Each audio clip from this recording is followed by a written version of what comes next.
Okay. Good morning. How's everybody today? I want to welcome you all here to our adult session. For the next 4 weeks, we're going to be talking about generosity. And I'm Brad Drew, part of our generosity team, along with Mike Foy and Pete Gatens and Rob Albright, Nancy and Steven. So we actually have a team that we've put together that is a little different than you've heard us talk about stewardship in the past, and our stewardship season is coming now as well.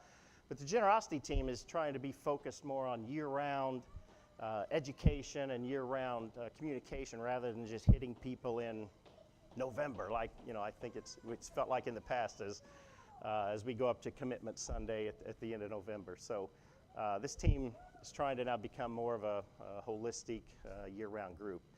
But so for the next 4 weeks, we're going to be diving into what is generosity, and it's frankly a little tough today for me to actually do this because I just recently had really tough discussion with my mom, who has kind of said, look, all people care about is money and their money and holding on to it, and it's just been a real difficult time in our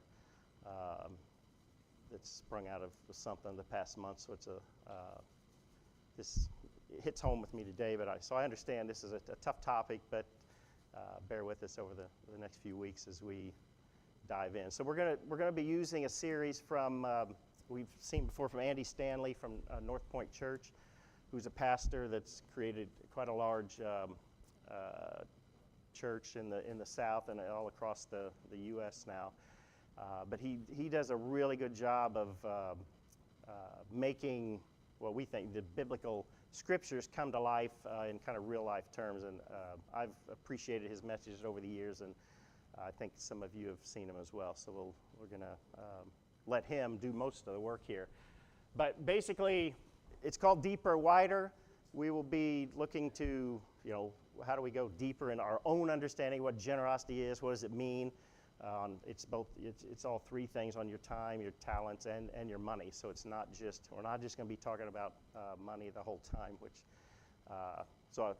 we should be fine with there. And then what happens then when we go deeper in understanding that is we're able to do more for the whole kingdom of God. And we've seen it through our missions that we have here at APC.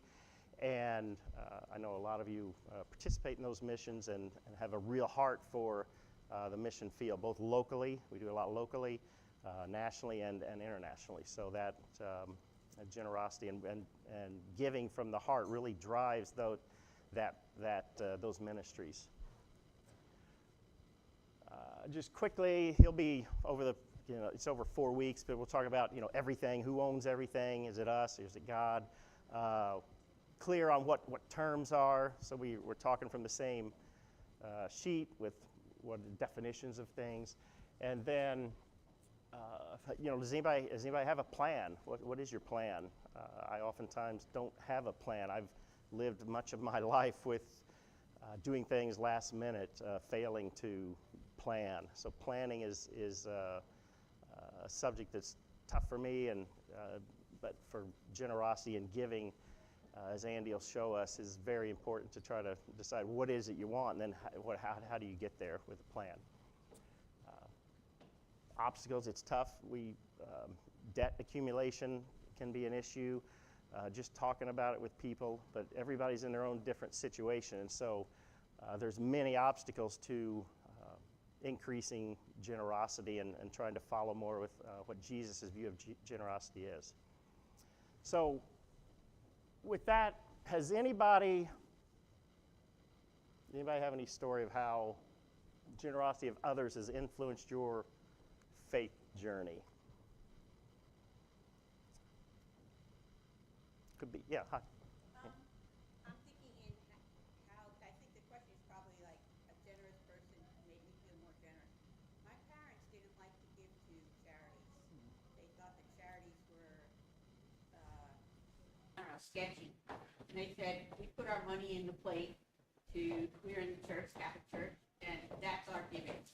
They I'd see a commercial come on for Save the Children or something, and ask them about it. It's like, no. So they influenced me because I never thought that always threw me off. You know. That's anybody else have experiences like? Yeah. I don't know if it falls in it. In my middle school years, we had a couple. We were going to seminary and became part of the church.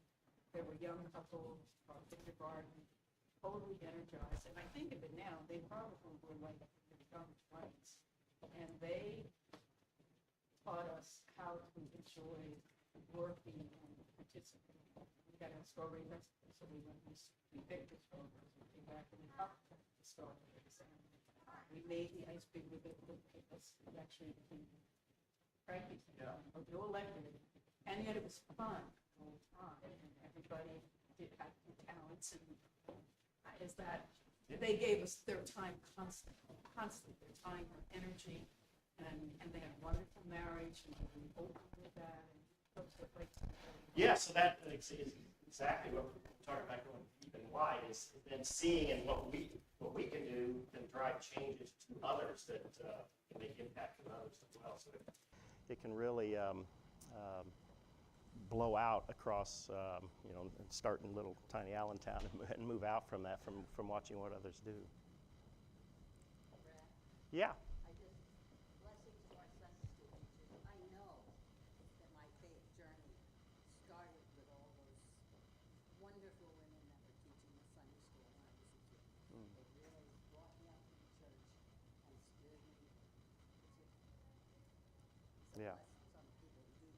Yeah.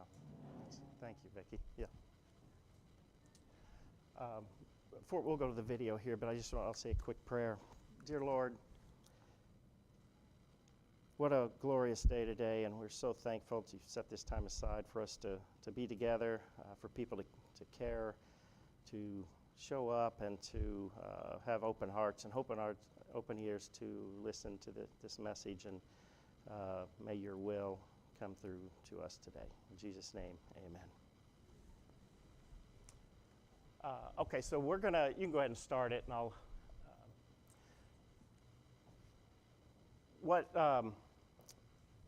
yeah, go ahead and start playing. This is coming from a series. You may hear some things that talk about a campaign. If all this talk about money makes you nervous, I understand that. But here's what I want you to hear, so hear me out. 30 years ago, I was in front of a much smaller group of people, and I asked them to give generously to an experiment. It was an experiment. We had no members, we had no money, we had no property. We just had an idea. And that experiment, because of their generosity, became the church you are currently seated in. And I know those people. Sandra and I are some of those people. And we are so grateful we said yes. And we gave sacrificially, and I don't miss the money, and I would not go back and undo that decision if my life depended on it, because of what I have seen and what we have seen God do. And here's the thing. We're grateful, and 5 years from now, it's a 2-year campaign with a 5-year investment. 5 years from now, thousands of men, women, students, and children, thousands will be grateful for you because of what you are about to do. Now, the other reason you don't have to get weird or to feel weird about the preacher up here talking about money and asking you to give to a generosity campaign is this. People who have embraced, and many of you are here, you get what I'm about to say. People who have embraced what Jesus taught about money, and people who have embraced as a lifestyle what Jesus said about possessions would tell you they are never going back. And as one of those, I would tell you I would never, ever go back. And Sandra and I are so fortunate that we were raised in homes and raised in churches that understood tithing and understood first and best giving and understood the value of investing in what God's doing in a community and in the world. And we just want those of you who have never experienced that because of fear, because of debt, because of whatever reason, because of you can't trust the church and all the stories you hear, we want you to engage. And I'm telling you, you will never meet a follower of Jesus who allowed their money to follow Jesus and his kingdom who regrets that. So you don't have to be nervous about this. We don't have to be weird about this. This is just one more opportunity to follow Jesus. Now, all of that begins with the whole idea of following Jesus with our money, the whole idea of what it means to be a steward or a follower of Jesus with our possessions and everything. It all comes back to one simple idea. And today, for a few minutes, I just want to introduce that one simple idea. For some of you, this might be review. For some of you've heard this before, but you've sort of drifted from it. I get that. For some of you, this may be a novel idea or a first time you've heard about it. And at the end, I'm going to ask you to spend a week thinking about it, but not doing anything about it. There's no real application for today's message other than a thought exercise. But it all goes back to acknowledging and applying one simple truth. King David said it first, and then King Jesus came along and reiterated it later. And King David made this statement or sort of exported or teased out this truth during a prayer that he prayed. And we're gonna look at the part of that prayer in just a minute. But here's the one statement from King David's prayer all those years ago that kind of says it all. Here's what he said in a prayer to God. He said, everything in heaven and earth is yours. Everything in heaven and earth, he said, God, is yours. In other words, God, you own it all. And we are just managers, and we are simply temporary stewards of it. So here's the context of this prayer. It's kind of interesting. King David was in probably his mid to late 50s. He had settled all the border disputes around the ancient kingdom of Israel. So there was peace in the land. And he decided it was time for God, Yahweh, to have his own temple. All the pagans, the religions in the world, they had temples. And God, Israel's God, Yahweh, lived in a tent. They call it a tabernacle. And it had been a tent or a tabernacle since the days of Moses that required a lot of maintenance and a lot of fixing up because, again, it wasn't a permanent structure. So David decides, I'm going to build God a permanent structure. And so before he goes to work, a prophet came to see him named Nathan. And the prophet Nathan said to David, God spoke to me, and David, a couple of things. First of all, God's not asking for a building because he's the mobile God. He doesn't need a building. He's not tied to a piece of geography, but he appreciates the sentiment, but you can't build God the temple because you're the king, you're the warrior king. There's too much blood on your hands. So your son can build the temple, but you can't build it. And David accepted no as an answer, but then he decided to go to work and collect all the raw materials for this extraordinary structure that later his son Solomon would build. And this is why the first temple in Jerusalem was called Solomon's temple. So he goes to work to get all the raw materials because this is going to be an extraordinary building campaign, or not campaign, but a building enterprise. So he begins to pull all the materials together, and he personally funds out of his own wealth the first round of materials. And then he announces his intention to all the influencers in the city of Jerusalem and all the influencers in the region, the military leaders, the city council, the wealthy families, the people who have influence, government officials. And he says to all of them, I want us to build our God a temple, and it needs to be magnificent. And the text tells us that when he made this announcement,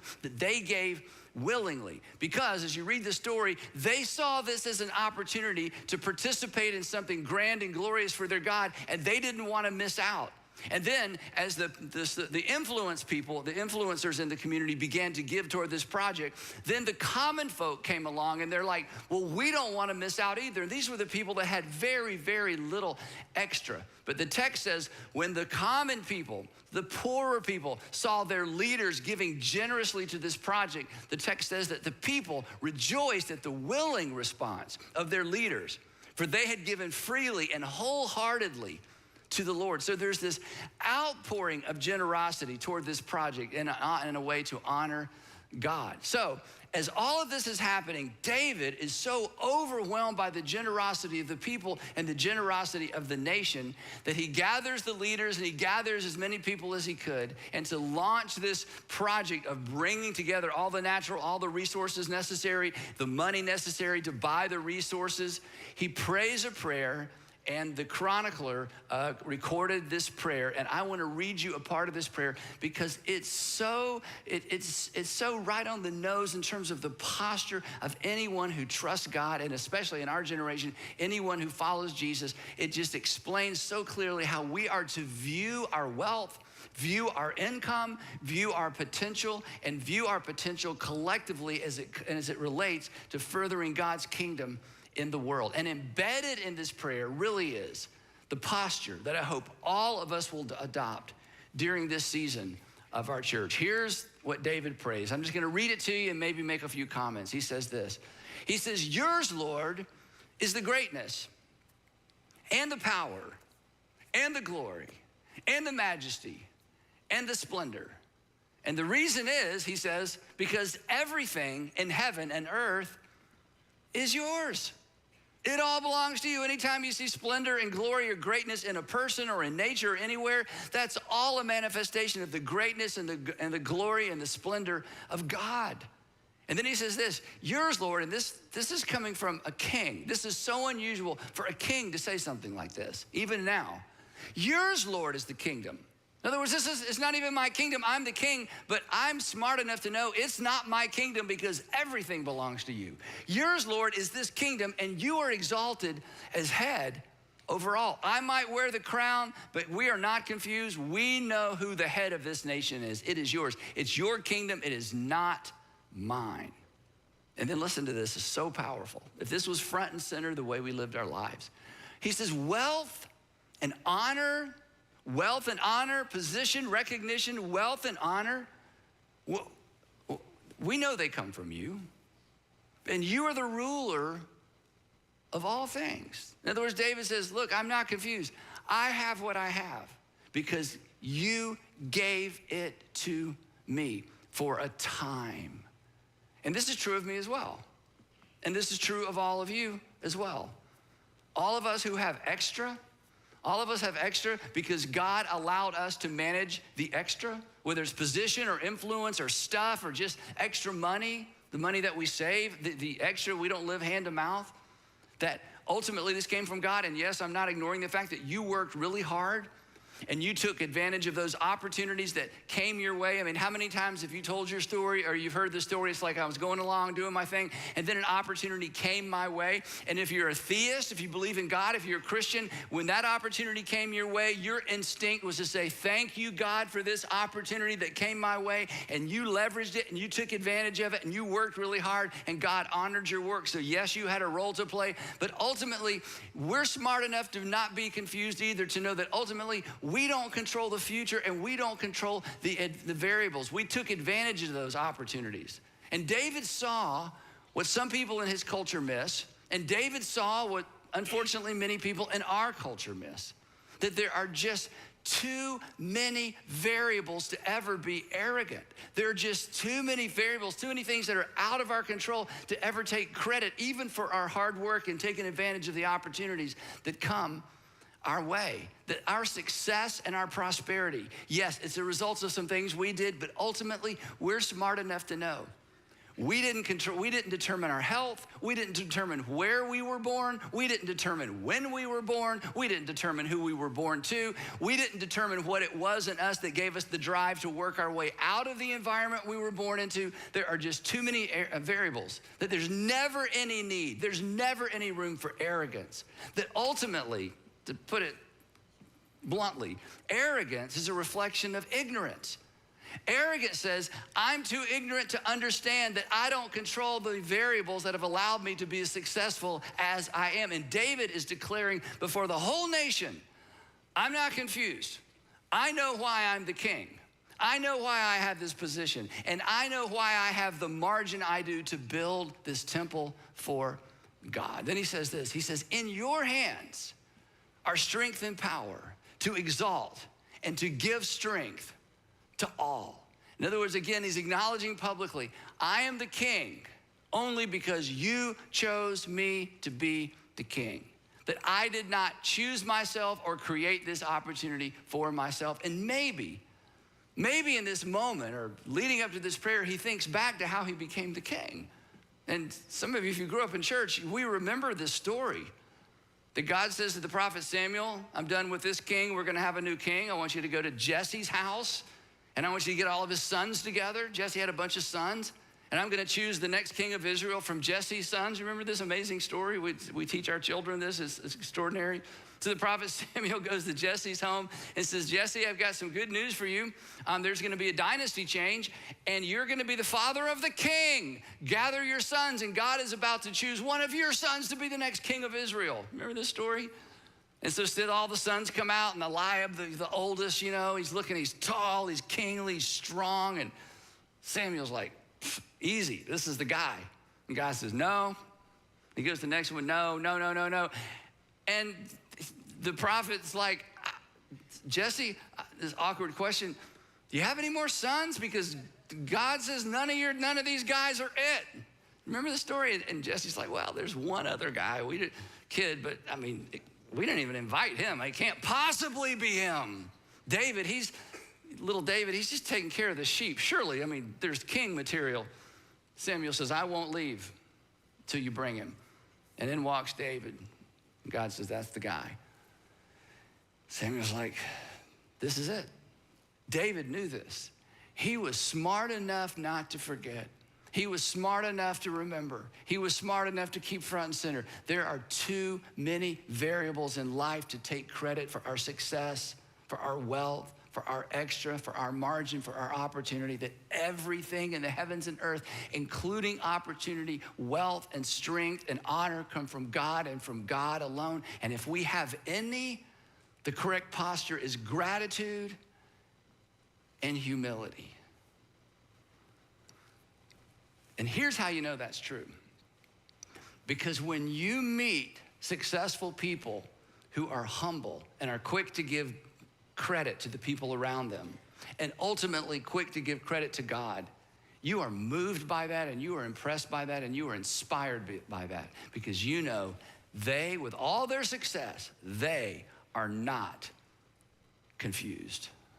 And then this, again, he tips his hat to yet another posture for us to live by. In fact, this is the posture to live by that I just want to promise you, that if you assume this posture, you will always be glad you did. And if you don't assume this posture, you'll look back and, well, you wish you had. Here's what he says. This is amazing. He's like, but who am I? But who am I? He's thinking about, he's the king, he's got all this opportunity, he's got this wealth, he's got this, but who am I? Why me? Why me? And then he extends it to the nation. But who am I? And who are my people? Who are we? Who am I and who are we that we should be able to give as generously as this?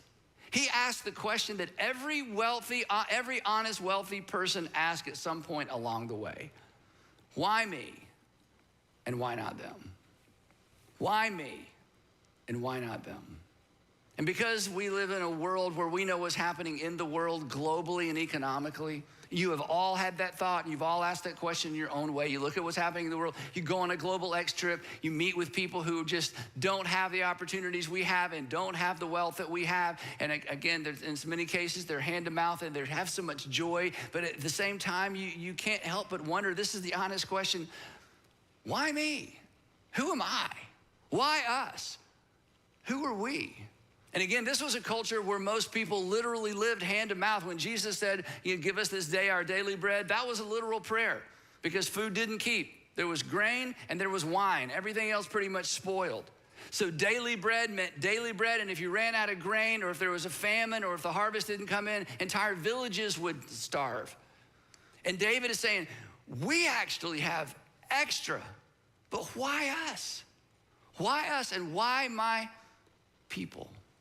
Because he was saying what you all are doing, talking about his kingdom, what you're doing to support this initiative, many people couldn't do because they don't have extra. You've honored us to be those, he says, who can. Who are we? Who am I?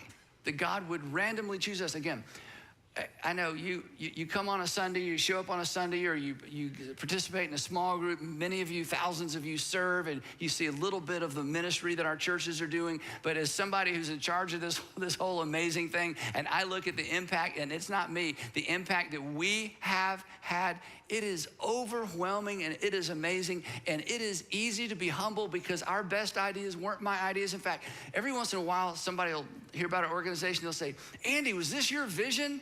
And I always answer the same way. I say, we passed my vision at year 5. After year 5, it's all been, are you kidding me, okay? So I am the most amazed and I am the most grateful. And I ask this question, God, why me and why us and why this opportunity? Because everything belongs to you and everything comes from you. That is the posture to live with. That is the posture you never regret. And you know what else that does? That is the posture that keeps your hands open for God to give and to take.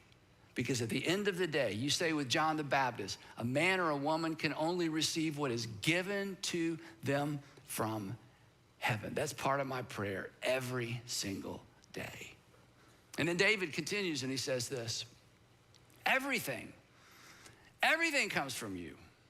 And then again, this is amazing. Everything comes from you, and we have, look at this, and we have given you only what comes from your hand.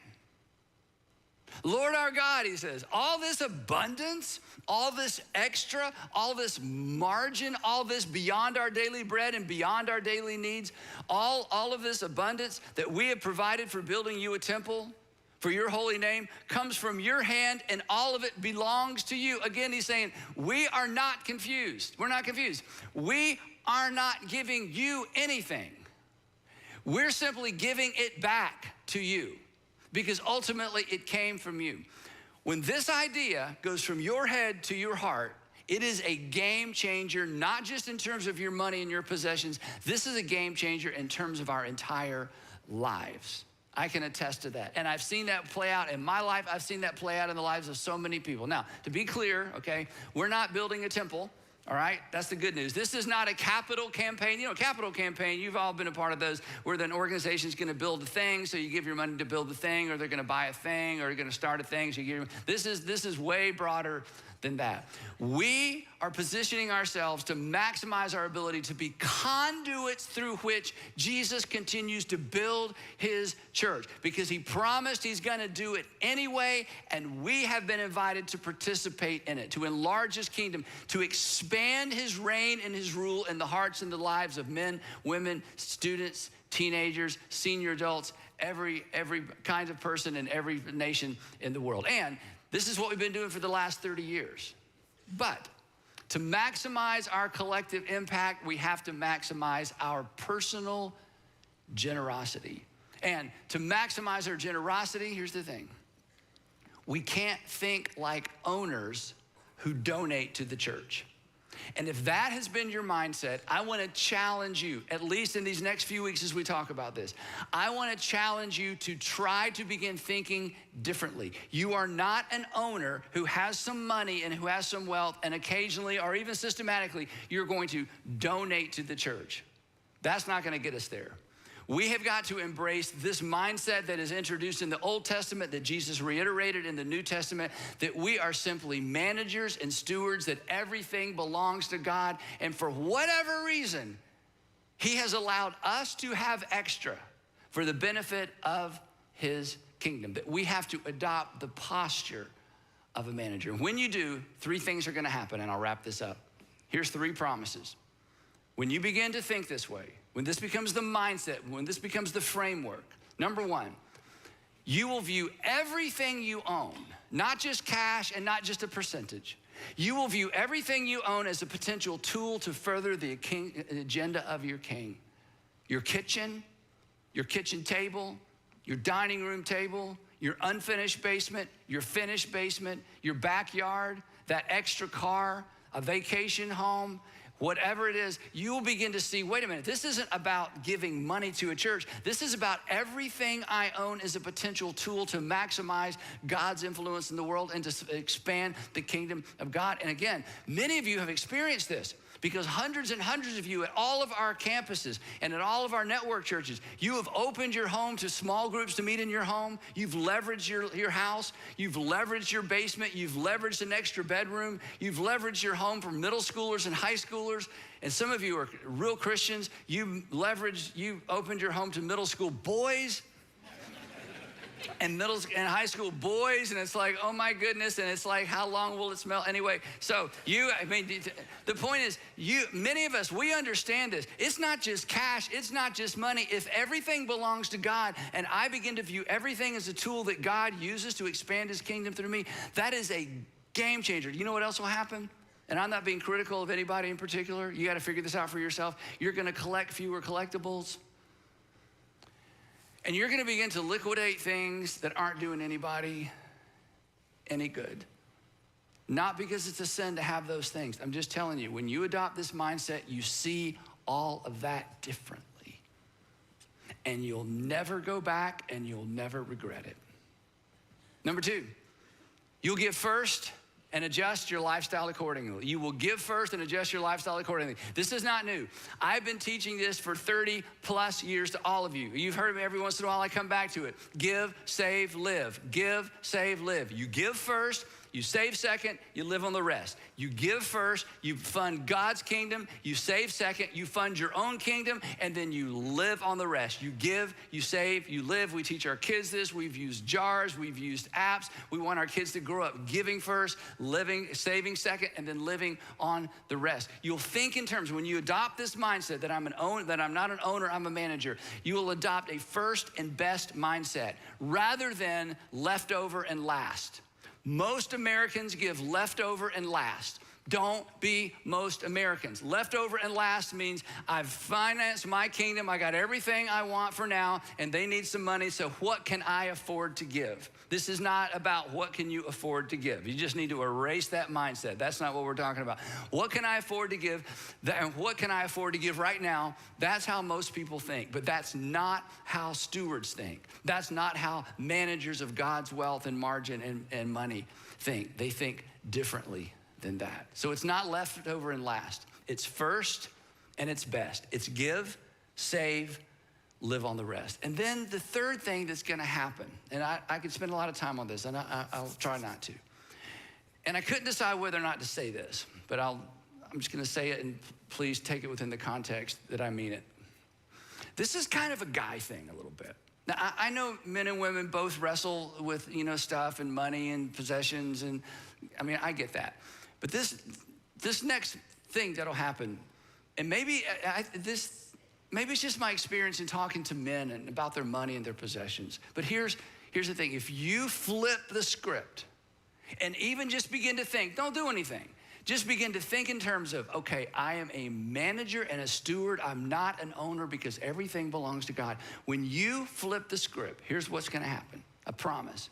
You're gonna find it easier to surrender your entire life to your King. I have in my mind this video. I don't know if anybody's ever made this, but I imagine somebody being baptized, and as they're going down, they're holding their wallet up out of the water, and then they come back up like, okay, you can have all of me, but you can't have this. The reason I say that is this, listen up. We are all inclined, not just men, we're all inclined. We are all inclined to equate wealth, income, and our stuff with our personal value. We're all inclined to equate or to conflate and to get mixed up about the fact that what we have and what we drive and where we live and how much money we have in the bank and when we can retire, we have a tendency to equate that with our identity. So here's the challenge. So giving up control of your money, and here's why I say control of your money. When you decide to give first, that feels like you're giving up control of your money. Before I know what's gonna happen this month, I'm gonna give first. When giving up control of our wealth feels like we are giving up control or losing control of our lives. That's what it feels like. Because we equate our money and our possessions and our lifestyle with our lives. And this is amazing. And Jesus saw us coming. And he says, hey, let me ask you a question. And I'm gonna give you the Jesus question, and we all know the right answer. And then Jesus is gonna say, well, since you know the right answer, why don't you live that way? But here's the question. He saw us coming. He says, okay, I get that whole identity thing and, what people think, and you equate what you have with money, but come on, guys. Come on, ladies and gentlemen. Is not life more than what you eat, what you wear? That's what he said. Here's what I say. Isn't life more than what you drive and where we vacation and how much we've saved and when we can retire and how much we accumulate and how much we're going to leave our kids? Isn't life more than all that? To which we would say, yeah, but, and Jesus is like, I'm not done. Let me say it in a different way. He's so brilliant. He says, by worrying about how much you make, didn't make, should make, could make, how much they make, by worrying about all this, by thinking about all this, by kind of measuring your progress in life by, what you don't make, should make, could make, and how much they make. He says, by worrying about that, here's his actual version, by worrying about all that, does it add hours to your life? In other words, this is so brilliant. By worrying about all that, does it add to life? In other words, if you've equated your life with all this stuff accidentally, but worrying about all that stuff and having all that stuff does nothing to extend your life. In fact, worrying about it might subtract hours from your life. Then Jesus says, come on, obviously your life isn't any of that. So quit living like it is. He says to me, and he says to all of us, here's the thing, then I'm done. Whatever we equate with life, savings, things, grades, where you go to school, professional success, whatever you equate with life, we will cling to as if our lives depend on it. This is why we cling to our stuff. This is why the whole idea of pre-deciding to give feels like I'm out of control because I'm losing my life. It's why we worry. We're confused. And Jesus would like to unconfuse all of us. You'll find it easier to surrender your entire life to your King when you acknowledge and begin to live as if you are a manager and not an owner. When you take off the owner hat like King David and say, okay, I'm not confused. I'm the king. I didn't make myself king. I got all this extra opportunity. That all came from you. I am managing it for a time. Here's the thing. We cannot, this is why this third point, there's so much to say, I'll keep moving. We cannot surrender to our actual king. Men, let me just talk to us a second. Men, we cannot, it's not that we don't want to. It's not that we don't try. We cannot surrender to our actual king until we dethrone the imposter king. And Jesus knew that our attitude and approach to wealth management, and wealth accumulation was going to be the number, he says this, we'll talk about in a couple of weeks, is going to be the number one competitor with who rules and reigns in our life. And I'm just telling you, show me a man who's dealt with this and has surrendered all of this to King Jesus, and I will show you a man who will never go back to living the other way, and who has more peace, and who probably has more prosperity because he's redefined what prosperity really is. So this week, here's your assignment. I just want you to practice thinking like managers, okay? So this is gonna be kind of fun because you don't have to do anything. Now, and don't get in the car and honey, that's what I've been don't do that, okay? We'll see, because one of you, come on, I know how it is. The less generous person marries the not so generous, the more generous person, somebody wants to give away everything. The other person's like, if I let him do, if I let her, we're not gonna, I get it. You're dating that person and it's like, yeah, don't have that conversation. This is a thought exercise you're gonna do individually. We'll have conversations later. I just want you this week to think, okay, what would I do in this situation if I really thought about myself as a manager, not an owner? What would I do in this situation as you face different conflicts or tension as it relates to finances or planning or whatever it might be, or just stuff in your home or stuff that's not in your home? What if I really thought in terms of I'm not an owner, I'm a manager? What would it look like if you really believed and embraced the idea that everything in heaven and earth is his? What would that look like? What would that change? What kind of tension does that create in you? I want you to pay attention to that tension and do the exercise. And we'll pick it up right there in part 2 of Deeper, Wider, But don't go anywhere. Right now, I'm going to ask somebody from all of our Atlanta area churches to come up. Pass. Thank you.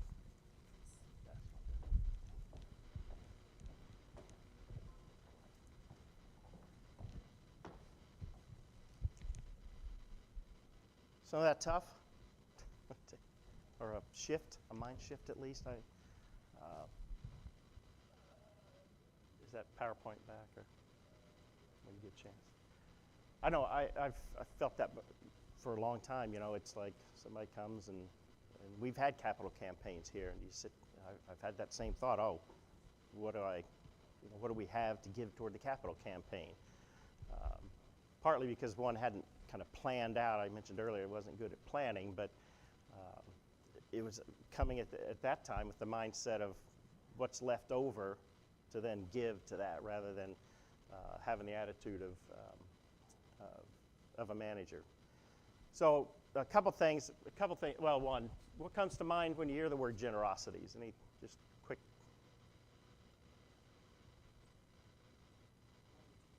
Mother Teresa. Yeah, it's not just me. Okay. I think time is my biggest treasure. Yeah. And I wouldn't give up my time. It's yes. You can be very selfish with time, just like you can hold on to money. Yes, that's a good point.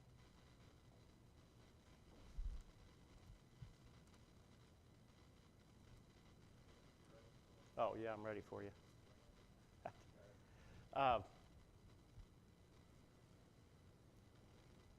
What about in your house growing up?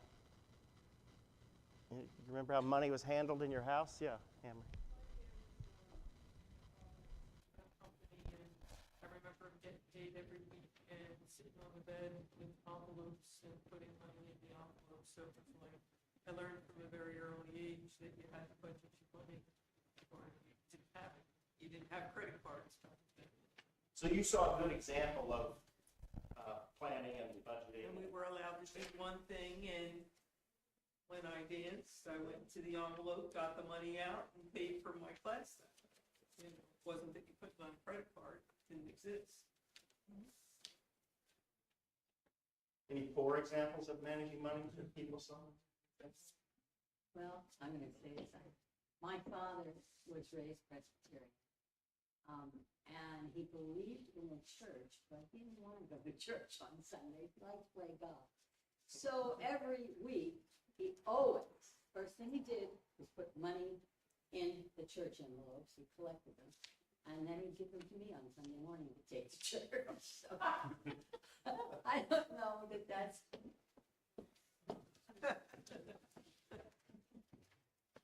That's a lot. See if I can eat pins for the next election. So we're going to pass it on.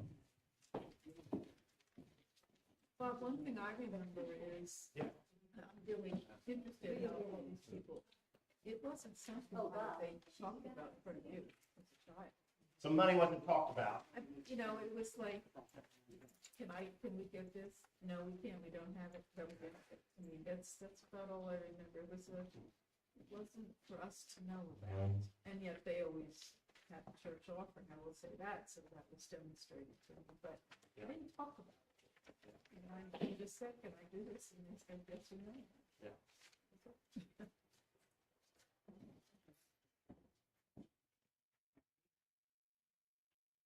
So what I've handed out, and I'm not just going to break into small group. We're small enough here to just do that. I'm conscious of time.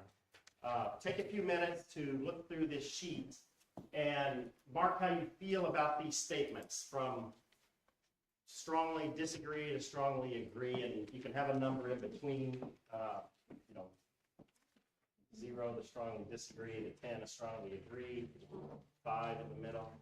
But take a few minutes and scan through these. So details of my finances should be kept private from my family and friends. Anybody else need a pen? Oh, we're out of sheets. Anybody got extra sheets? Here's,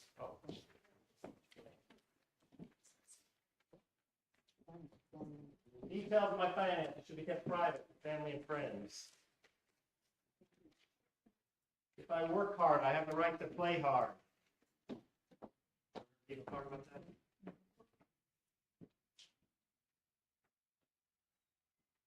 My salary and my stuff, an indication of my success.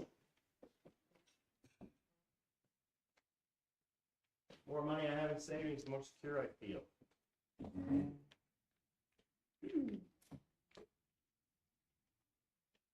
Some kinds of debt are okay.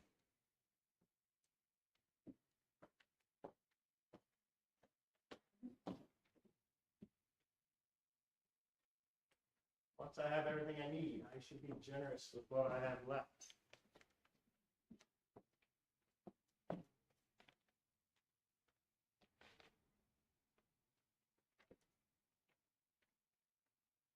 Financial success or failure has a lot to do with luck.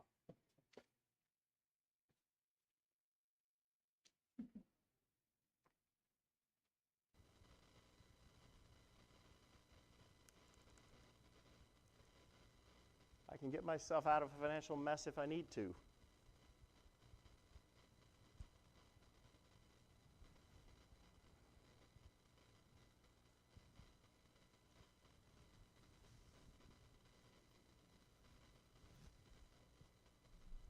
Money's meant to be spent. Can't take it with me.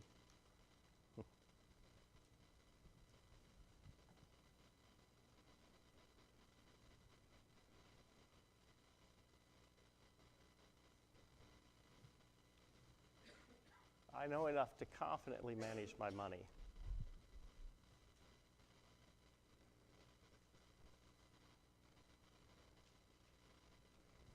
Carrying a credit card balance is okay.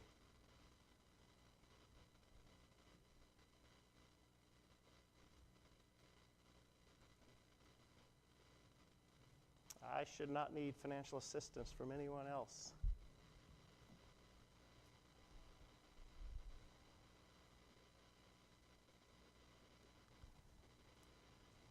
And if you've got kids, if you have children, think about providing financially for my family is one of my most important responsibilities.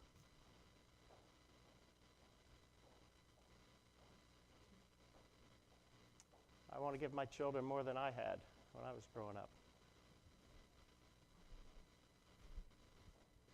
It's important that my children have the same things and opportunities as their peers.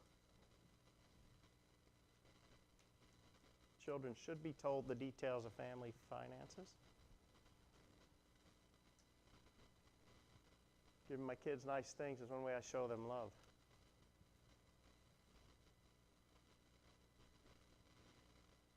And once my children are old enough to earn their money, they'll be expected to cover some of their own expenses.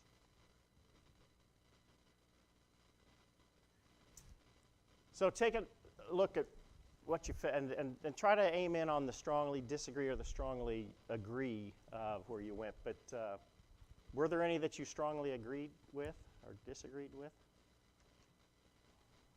Faria, yeah. 18. I don't have numbers.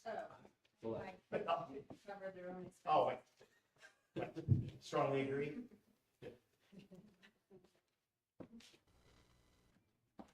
Yeah. I think that the one that catches me the most, that keeps me from being as generous as I would want to be, is number 13. Providing financially for my family is one of my most important responsibilities. You strongly agree with the statement? Yeah. Agree. There's no right or wrong on these. This is just going to help center you to where you start when we try to flip this script to become managers versus owners. Yes? I put the more money I have in my savings, the more secure I feel. I agree. Yeah, me I too. testify. What number was that? Number 4. Yeah, we feel safe. You feel safe if you look at your bank account and you see.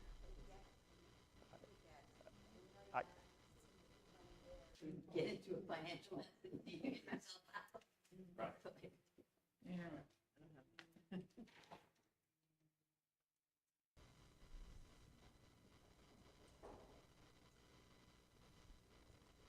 Did you feel conflicted with any of the statements? Mine were 5s. Wasn't sure where I felt, strongly or not strongly. Thought about it, makes some sense, Yeah. But strong feeling either way. children should be told the details of our family finances. I didn't grow up that way. And it's a generational thing, but as time goes on, as they've gotten older, we share everything. Because there's too many ways you can go wrong. You know, when they go out in the world and you say, listen, don't get into debt. These are pitfalls. We do share that kind of stuff. Yeah. I think for like our kids, they don't understand money the same way because they don't really use it. They have things on their phone. They just tap when they go places, and like they have their own little debit card. But it's different. They don't hold money and count it out and give it to people and understand how much money we've had. So like when our child went off to college, and we were talking about different colleges, like we sat down with them and explained. We were open with what your finances are, how going off to college. How he should use his money. So we try to be more open with letting them understand like what real money is. That you can't just charge everything and you can't. In not understanding, I'm not gonna say who it was, but a friend, his daughter was arguing with her mother and she didn't wanna go to college, I guess, close by, and she wanted to go far away, and she said, well, I'm just going to do it. I don't care what you're gonna say. I'm just going to do it. It's my thing. And you sit there and say, well, okay. Which is the part she doesn't understand. Yeah, they live in a world where they feel like they like it and they get it, and it's hard to equate money to those things sometimes. Yeah, I hadn't thought about that in terms of this, the purpose of this sessions we're doing is changing our mindset from owner to a manager, but how do you manage if you've grown up in a world where you kind of don't know what balances are and what I don't know the last time in the last 10 that I've actually balanced a checking account because it all kind of shifted and you just kind of believe what it says online, so kids have it even harder than that. I see them tapping phones to things and they have no idea what. We did those level every week. Made sure we put aside X every week to make sure we have the mortgage money at the end. Well, before the mortgage, it was the money for and I don't know when we gave that up or why. I don't know when we pay the bills. I'm not saying that. We don't see the level. What'd you say? She says she still balances her checkbook. Pam.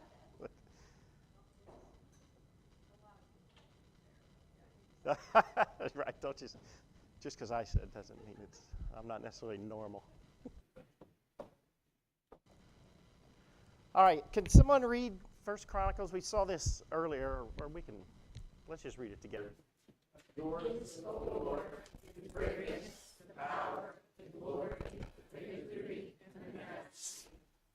Everything in the heavens and on earth is yours, Lord. This is your kingdom. You are worthy of this one, wealth and honor from you alone. You rule over everything. You reign and at your discretion. You are made great and given strength. That was kind of the whole. I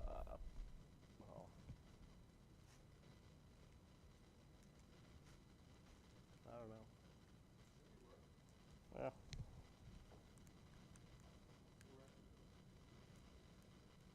That's fine. Huh? Oh, okay. Perfect. I just wanted to end with that because does it anything we've seen with hearing this, does it resonate, this concept of manage money versus manage what we've had? And we keep saying money.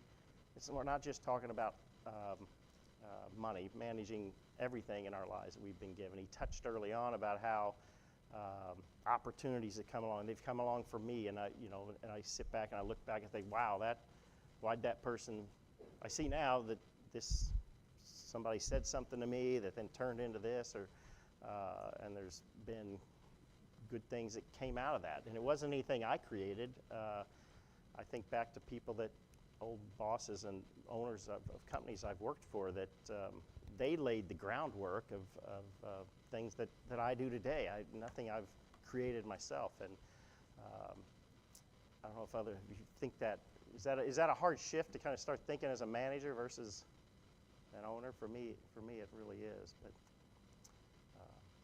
as he charged us, when we go out this week, try to think through in any situation you're in that comes up, whether it's with a person or something you see or your money. It doesn't just have to be money, but any situation you're in, try to think through that of, wow, I'm managing this and it's not mine that I own, and see if that just changed your mindset. And we'll follow up on that, kind of next week and continue for the next few weeks. So let's pray and we'll go to church. Heavenly Father, thank you for the incredible generosity you've shown us. Help us to be wise stewards of all you've entrusted to us. We listen to you with open hearts and open ears and just strive to take in all that we've heard today. In Jesus' name, amen.